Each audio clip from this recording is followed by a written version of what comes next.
morning, everybody. Cindy here with Pathways Homestead, and I'm just going to show you what I harvest today. So hide and watch.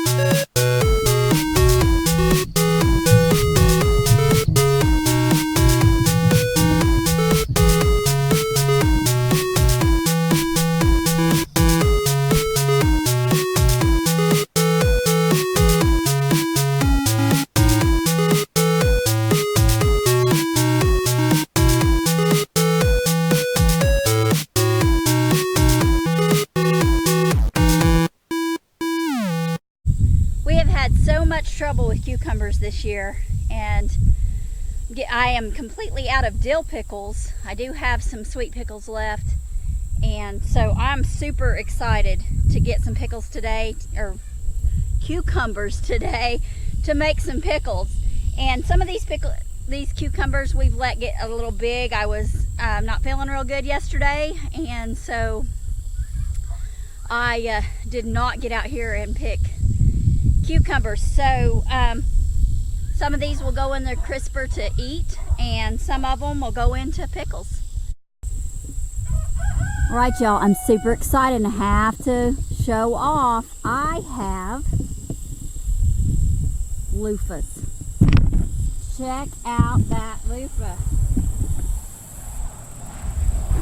He's not real big, but he'll be all right. He's flowered and gotten pollinated, and then there's a male flower. No, I'm sorry, that's a female flower. It's on the end of a loofah. So I was getting discouraged. These loofahs were so slow, I felt like I was really worried that maybe I hadn't had a good year for them like everything else. So there's tons of little baby loofahs on there that haven't flowered yet. So we'll see how they do. We might have a loofah crop after all, y'all. So my next area to pick will be the okra, and then I have a little cherry tomato that's off over by the birdhouse gourds, and I'm gonna get to picking okra. This first set of okra is Texas Hill Country okra. Gary's very tickled and pleased with that. It's flavorful, and it's Texas Hill Country, this first row. And then the taller stuff down on the end is the Clemson Spineless, which is a traditional okra that we've grown. This is our first year in quite some time to not grow our own okra seed. My planted okra. This is our third time planting okra. The first two plantings I didn't get any sprouts, nothing germinated. So Gary bought seed, and we decided we'd start over. We were assuming it was just too wet of a year when we tried to plant it, and so this okra came in late, but it's doing great. It's really doing great. So we have Gary made the comment the other day, we have a really nice June garden in August, but I'm really pleased. I'm really pleased. I was frustrated with all the work that we'd put in and with so little return, but I think we are going to finally reap some benefits of our garden. We have gotten squash, and we've gotten a few green beans, just a couple handfuls, y'all. My contender green beans did horrible, but as you can see, look at those green beans there. They are doing fabulous. They're beautiful. So my fall planting of green beans is doing amazing. The first row is red beans. So they're a dry bean, so we'll let them mature if they're able to, if they have time. And they are getting ready to bloom. There's blooms ready to open up on them. And then the second row is tender green bush beans. I keep getting them mixed up with tenderettes. I did do some reading, and I think that they might be along the same lines. They are a hybrid. They might be along the same lines as a tenderette bush bean. So we're going to try them out. I just am not having good luck with my contenders. This garden ground just has not been good for contenders. Not sure what it is, whether we just need to make some more soil amendments or what, but we're gonna give it a go. So I'm gonna get to picking okra, y'all, so hide and watch.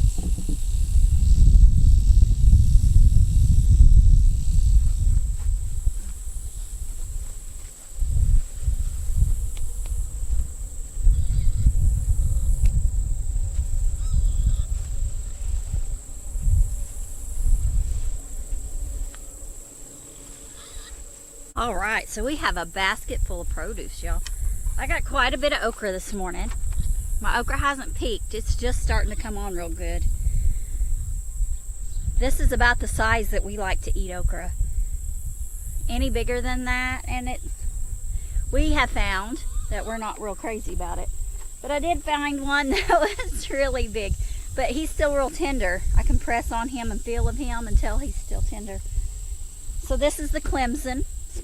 Spineless, and then the Texas Hill Country, y'all. We are really tickled with that. We like to pick it small. There were some bigger ones on there.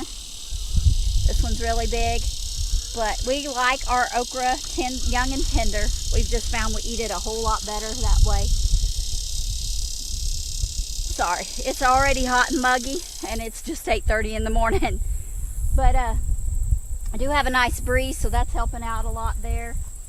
So I'm going to move on over and pick the zucchini. So hide and watch. So I'm going to start down here with the zucchini.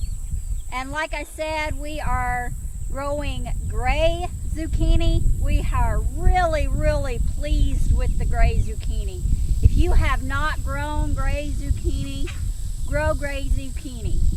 It's slower to get big like the Black Beauty, but we like our zucchini like we like our okra. We like it young and tender. So we are super, super pleased, and the hogs are hollering at me because normally when I'm out here, I'm feeding them grass. So they are upset with me because I'm not bringing them any grass this morning. But anyway, so I've got some ripe tomatoes over here I'm gonna get picked, and my gray zucchini. I'm so glad I put on one of Gary's big shirts because I left my basket. But check this out, y'all. Look at that zucchini. They're nice and beautiful. We really, really, really like this gray zucchini. It's green, but they call it gray.